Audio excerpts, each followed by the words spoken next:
Hi, my name is Ashish and आज जो है हम लोग एक नए टॉपिक पे चर्चा करेंगे।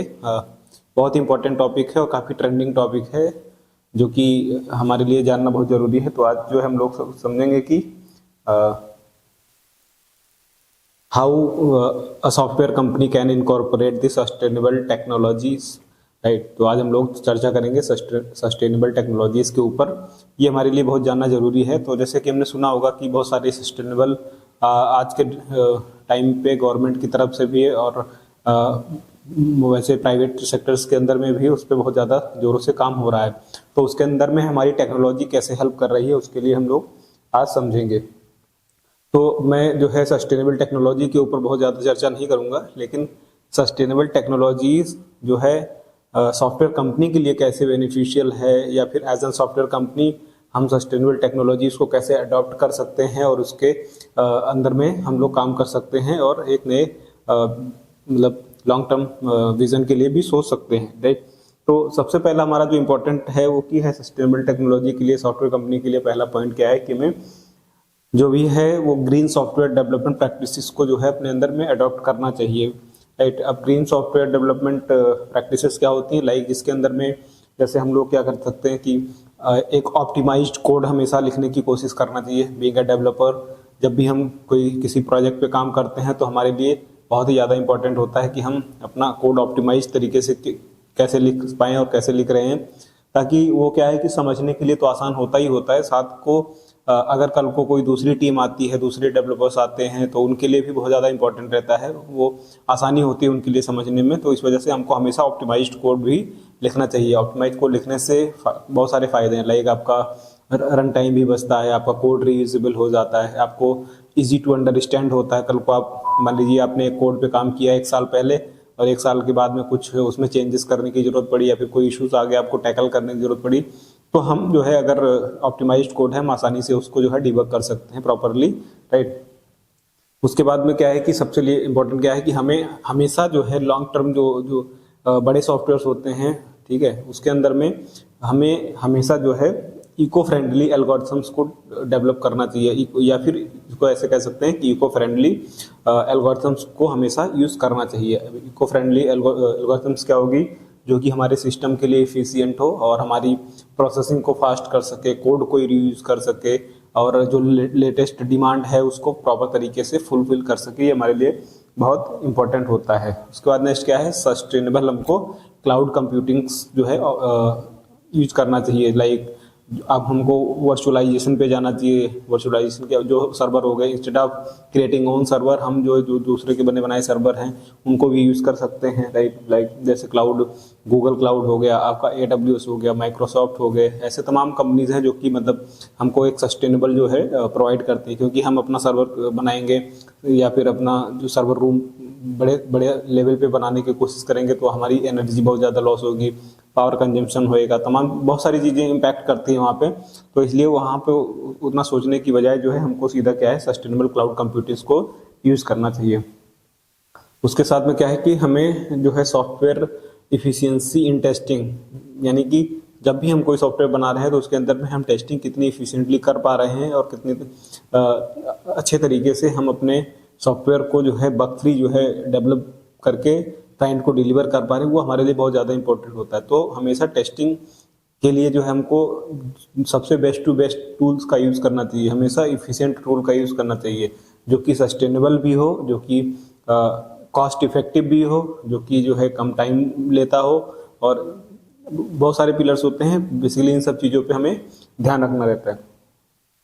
सेकंड क्या हो गया कि हमें सस्टेनेबल इंफ्रास्ट्रक्चर जो है यूज़ करना चाहिए। अगर हम सस्टेनेबल इंफ्रास्ट्रक्चर क्या हुआ कि हमेशा एनर्जी इफिशिएंट डेटा सेंटर्स को यूज़ करना चाहिए। यानी कि जैसे मान लीजिए आपको कोई वेबसाइट बनानी है, कोई ऐप बनाना है, अगर आप चाहोगे कि आप अपना खुद का प्ले स्टोर लॉन्च करो और उसके बाद अपनी ऐप्स वहाँ पे आप जो है अपलोड करो, राइट। तो करने को तो ये भी कर सकते हैं, बहुत ही लॉन्ग टर्म प्रोसेस है, बहुत सारे आपको डॉक्यूमेंटेशन से जो है जाना पड़ेगा, मतलब, लेकिन अल्टीमेटली ये पॉसिबल है। जैसे गूगल ने बनाया है अपना सर्वर, वैसे आप भी बना सकते हैं। लेकिन हमको खुद का सर्वर बनाने में हमारा कितना जो है पैसा लगेगा, कितना टाइम लगेगा, कितना मैन पावर्स लगेंगे, राइट। कितना एनर्जी लॉस होगा, टाइम, मतलब बहुत सारी चीज़ें उसमें लगती हैं। तो इंस्टेड ऑफ डूइंग, खासकर स्टार्टअप के लिए या मिडिल टियर कंपनीज के लिए, जो कि हमको खुद से डेवलप करने के बजाय हमको दूसरों का यूज़ कर लें, वो हमारे लिए सबसे बेस्ट रहता है। उसके बाद में क्या है कि हमको वर्चुअलाइजेशन करना चाहिए। वर्चुअलाइजेशन हमेशा हमको क्लाउड्स पे शिफ्ट करना होगा, या फिर कम से कम हमको हार्डवेयर यूज़ करने की ज़रूरत होनी चाहिए। यानी कि हार्डवेयर को जितना कम से कम कर सको, आप खुद का डाटा सेंटर बनाने की बजाय आप जो है क्लाउड के डाटा सेंटर्स को यूज़ कर लो। ओके, नेक्स्ट क्या है कि सस्टेनेबल सॉफ्टवेयर डेवलपमेंट के लिए हमको हमेशा क्या है कि जो आज के जैसे लॉकडाउन के बाद, कोरोना के बाद में हमने देखा है कि अक्सर जो है सारी चीज़ें लगभग चीज़ें रिमोटली हो गई हैं। तो हमको हमेशा जो है प्रमोट करना चाहिए रिमोट वर्क को, साथ के साथ में डिजिटल ट्रांसफॉर्मेशन को भी जो है अडॉप्ट करना चाहिए। यानी कि जो पहले कुछ काम होते थे विदाउट टेक्नोलॉजी होते थे, आज की डेट में हम उसको टेक्नोलॉजी के थ्रू करने लगे हैं। तो इस तरीके से हमको जो है इस चीज़ों को फॉलो करना चाहिए, जिसमें क्या है कि हमेशा हमारा क्या फ़ायदा होता है। एक तो हमारी कॉस्ट बचती है, राइट। आपकी अगर फॉर एग्जांपल आपके ऑफिस में 10 लोग काम कर रहे हैं इन पर्सन और 10 लोग आपके रिमोटली काम कर रहे हैं, तो इन पर्सन और रिमोटली काम करने में आप देख सकते हो कि क्या क्या सेविंग्स हो सकती है। लाइक उसमें आपका कॉस्ट भी बचेगा, उसमें आपका लाइटिंग हो गया, अदर एक्सपेंसेस हो गए, तमाम चीज़ों का जो है मतलब कम से कम होगा। पेपर वर्क कम से कम करना पड़ेगा हमको, हम सब डिजिटल कर रहे हैं, राइट। तो डिजिटलाइजेशन बहुत ही इंपॉर्टेंट होता है। या फिर जो है हम जैसे मीटिंग वगैरह करते हैं, तो मीटिंग पहले हम इन पर्सन करते थे, ठीक है। अब हमको जो है जैसे गूगल मीट हो गए आपका, या फिर जो है जूम कॉल्स हो गई, या भी और भी जो डिजिटल प्लेटफॉर्म्स है उसको जो है यूज़ हम लोग डायरेक्टली कर सकते हैं।